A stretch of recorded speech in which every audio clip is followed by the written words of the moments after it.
Merci pour cette introduction. Alors j'ai oublié de préciser que ma thèse a été réalisée sous la direction de Olivier Forny et d'Agnès Cousin à l'IRAP.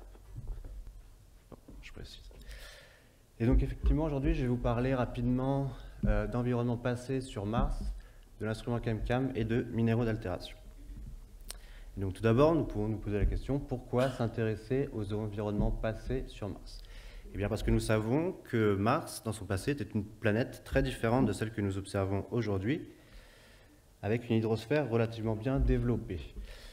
Et ça, nous le savons car nous avons observé depuis l'orbite, notamment des structures géomorphologiques qui témoignent d'anciens écoulements de fluides. Par exemple, ici, sur ces images, vous avez d'anciens réseaux de vallées. Ou encore, ici, vous avez un delta qui, lui, va témoigner de la présence passée d'un ancien lac. Vous avez ici un cratère d'impact qui montre la présence d'un exutoire et donc là aussi témoigne d'un ancien écoulement de fluide. Il existe par ailleurs d'autres témoins de ces environnements passés qui sont les minéraux d'altération. Alors les minéraux d'altération se forment suite à l'action de l'eau sur des roches. Vous prenez n'importe quelle roche, vous la mettez en solution et à terme vous allez altérer cette roche, transformer certains de ses constituants en d'autres phases qui sont des minéraux d'altération. Et la nature des minéraux d'altération formés va dépendre des propriétés physico-chimiques du fluide durant l'altération, telles que la température, l'acidité, le potentiel d'oxydoréduction, etc. Et donc caractériser la nature des phases d'altération à la surface de Mars va nous permettre de remonter à ces paramètres-ci et donc de caractériser des paléo-environnements. Et pour caractériser des phases d'altération sur Mars, nous disposons d'un instrument de choix qui est ChemCam, que l'on peut voir ici, qui se situe en haut du mât de navigation du rover Curiosity. Et cet instrument va nous permettre de déterminer la composition chimique élémentaire des roches et des sols sur Mars. Donc cet instrument repose sur le principe de focalisation d'un laser sur un échantillon. Ce laser va interagir avec la matière, et émettre de la lumière. Et la couleur de cette lumière va être dépendante des éléments chimiques constituant l'échantillon. Donc ici, vous voyez, on peut récupérer et analyser la lumière par un spectrographe, et ce qui va nous donner un spectre comme ci, avec des raies d'émission, où chaque raie correspond à un élément chimique. Et donc ChemCam possède beaucoup d'avantages pour l'exploration de Mars, donc il permet de réaliser des mesures rapides et à distance, donc jusqu'à 7 mètres, et cela sans préparation d'échantillon. Il permet d'analyser plusieurs points pour un même échantillon, donc ce qui va nous permettre d'avoir une bonne statistique. Il permet de réaliser des analyses en profondeur, ce qui nous permet de nous affranchir de la poussière omniprésente à la surface de Mars. Et enfin, il possède une échelle d'analyse submillimétrique, comme on peut le voir ici à l'échelle de cette pièce de monnaie, ce qui va être particulièrement intéressant lorsqu'on cherche à caractériser la composition chimique de petites phases minérales. Cependant, cet instrument possède un inconvénient majeur, si je peux dire, qui réside dans sa précision de mesure qui peut parfois être assez faible. Et donc ici, la technique pour essayer d'améliorer un peu cette précision va consister à analyser un maximum de roches, d'échantillons en laboratoire, ici sur Terre, et de les comparer avec les données de l'instrument de vol. Et donc moi, ma thèse s'inscrivait complètement dans cette problématique de quantification. Et je vais vous présenter ici un cas d'étude que j'ai réalisé durant cette thèse et qui concerne l'aride de Vera Rubin. Donc l'aride de Vera Rubin est une structure géomorphologique visible depuis l'orbite et qui possède la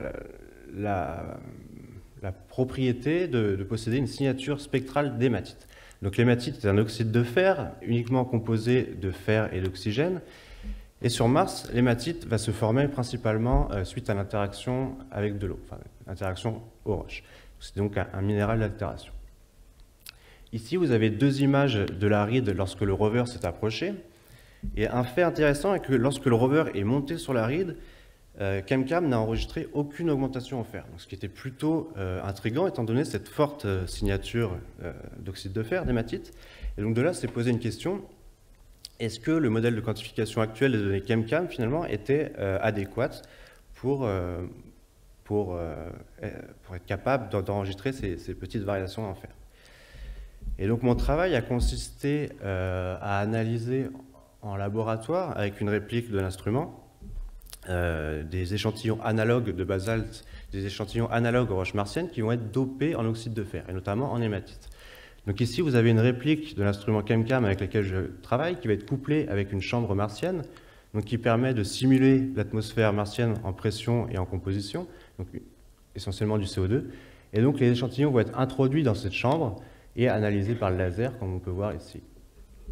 Et donc au total, ce sont 56 échantillons que j'ai analysés, en plus des 408 standards qui étaient déjà présents dans la base de calibration. Et donc, fort de ces échantillons et de ce nouveau modèle, j'ai pu recalculer l'abondance en fer le long de la ride. Donc, comme on peut le voir sur cette carte ici, donc, qui représente en fait la traverse du rover, et chaque point correspond à une analyse faite par ChemCam.